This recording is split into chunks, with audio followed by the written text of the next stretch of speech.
Hi YouTube, what is happening? Got a new Spyderco on the table today. This is from my friends at Blade Ops. This is the new Spyderco Canis, designed by Kelly McCann, who is a leading expert in counterterrorism, anti-terrorism, close quarters combat, and all aspects of security. This is designed as a no-nonsense, fully knife optimized for personal protection. So it's a nice Wharncliffe blade there. This is made in Taiwan, Taichung factory, which does produce some of the best Spydercos out there, as we all know. And yeah, they are not China, and they don't want to have anything to do with China. So just to kind of clarify that right now.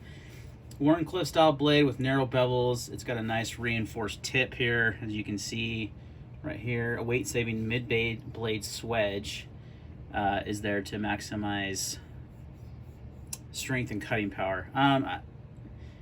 It's more just for looks, I feel like, and maybe a little bit of weight savings. There definitely is some weight savings. We'll talk about that. As far as that goes, it does have their G10 carbon fiber laminate scales, nested steel liners. You got a compression lock on this guy. Super smooth, by the way. Like, this is out of the box action. Just drops shut. And there is no blade play. So very good high quality manufacturing there from the Taichung factory. And you got a 4-way positional pocket clip. Boom, boom, boom, boom. Typical Spyderco clip. So, yeah, so this one I was curious about, and when I looked at it in pictures and stuff, it looked really big, but it's really not. And I'm going to do some size comparisons here, but let's go over the basic specs. So, overall length is 8.1 inches, closed is 4.73. Your blade stock thickness is 0.118. Pretty thin blade stock. Blade length is 3.43 inches, and that's all cutting edge. There's no choils or nothing.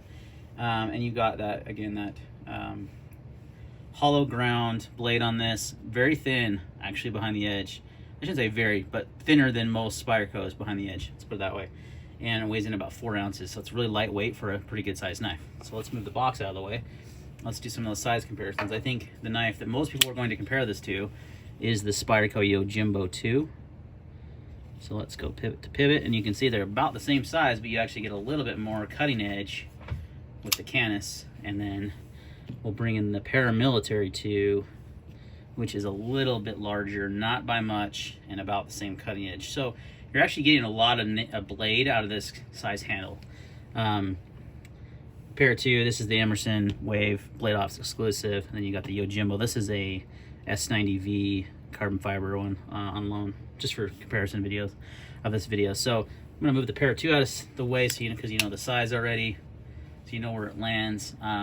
These two, I think, on the table, though, are really what I wanted to talk about. I think it's a very, very similar design. They're both made by, I mean, this is obviously made by Spyderco. This is the Michael Janich design. This is the Kelly McCann design. Both are focused on self-defense type training, knife fighting, knife as a self-defense tool. So it's really designed that way. But a lot of people that use or buy this knife are not going to use it for that. That's absolutely, positively the truth. Like, I would say majority of people don't look at folding knives like that. And some do. You know, that's, I think, why the Pair 2 Emerson Wave is an awesome choice, because you've got the Wave to open it quickly out of your pocket, nice reinforced tip, thicker blade stock, all that stuff on the Pair 2 Emerson. That, to me, is probably a good tactical folder, in my opinion, especially because of the Wave. That's one thing I've always wondered, is why the Yojimbo, or not the Yojimbo, yeah, why the Yojimbo never came with a Wave on it. Kind of made sense, right? So price on this guy, 192 bucks for this one. S30V steel. I want to say the Yojimbo 2 is less expensive. Sometimes I don't get Spyderco's pricing. It's 151. Same, and this one's more because it's S90, but a standard Yojimbo 2 is going to cost you 150 bucks.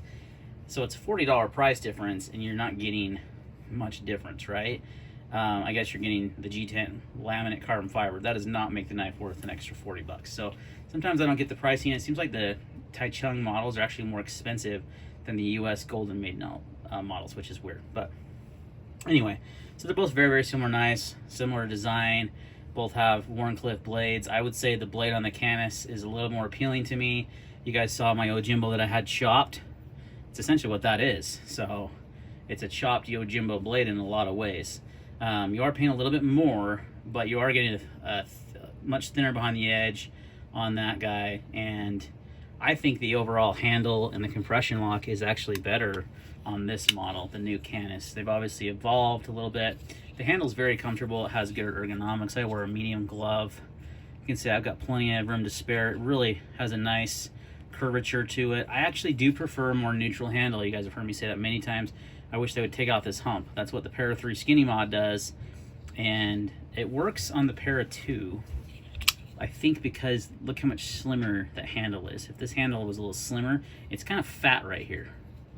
Your circumference, your distance from here to here is definitely bigger than on the Para 2.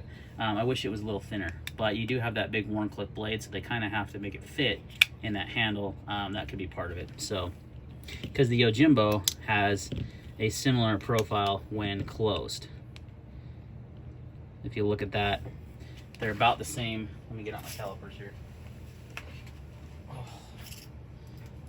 From my back at the gym, does not feel good. So your width from blade to widest point on the Yojimbo is 1.6 inches. On the Canis, it's going to be a little less.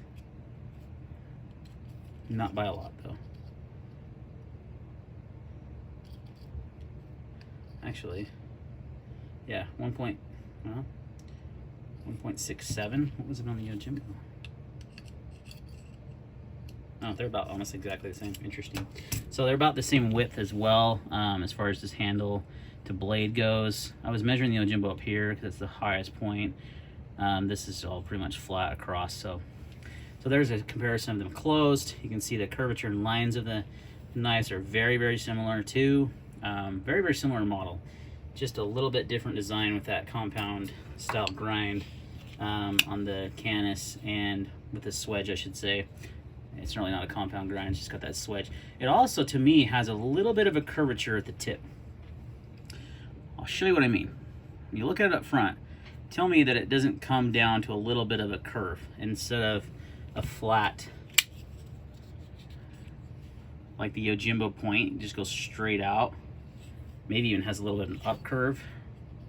Look at the Canis. I feel like it has just a hair of a downward turn. And if you look at the grind towards the tip, you can actually see it thins out. It comes a little thinner right there. So kind of interesting. I noticed it on both. They had two of these in stock. Both models did the same thing. I thought first maybe it was just a bad sharpening job, but it's not. I think it's deliberate. So it has a teeny bit, just a teeny bit of a curve. So it is a Wharncliffe, but it's kind of a curve towards the tip.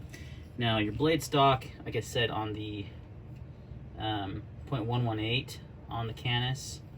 If you look at the Yojimbo, I want to say it's 0.156. So the Yojimbo is going to be a little bit beefier knife. It's also a little bit heavier. You can see the blade stock difference there, pretty apparent. Now the tips, however, on the Canis, look at that difference. The Yojimbo comes down to a more fine point, whereas the Canis has a little bit more robust tip, which I think he designed obviously on purpose for a little bit more penetrating strength. So I do like that. Oh, I do prefer that on the Canis over the Yojimbo.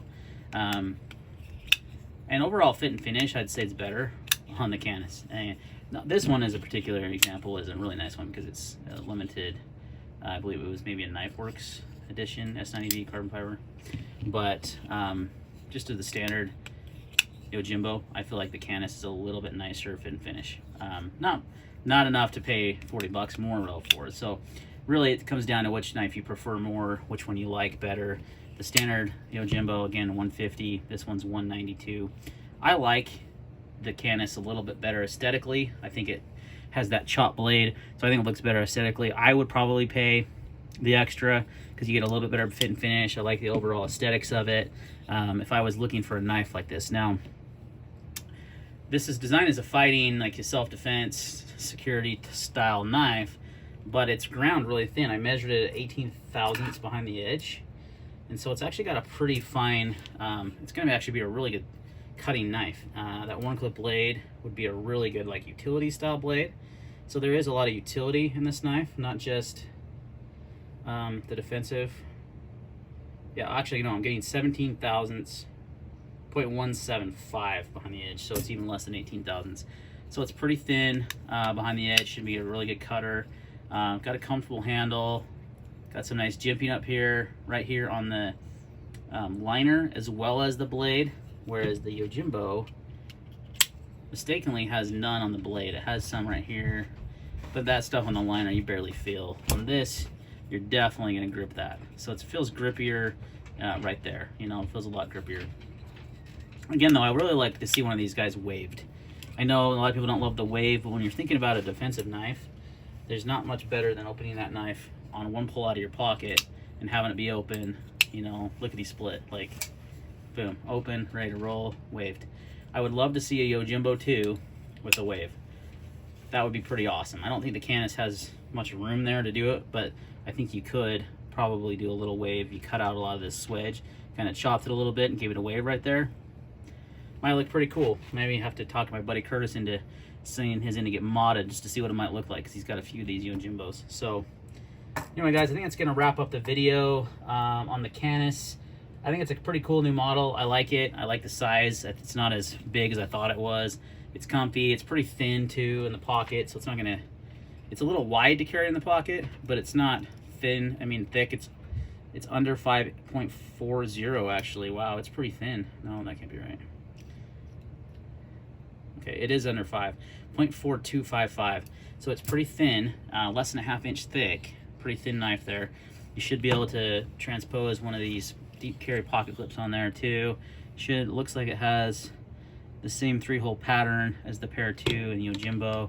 So any of those MXG clips or Casey Lynch clips are gonna work for that. And you'll have a nice deep carry on that. So I dig it. I'm actually a pretty good fan of this guy. At first I wasn't, but that's kind of the nice thing about being able to try out knives and check them out, you know, before you buy. So I want to thank Blade Ops for providing this for review. Leave a link in the description where you could purchase it from them, and we will see you on the next video.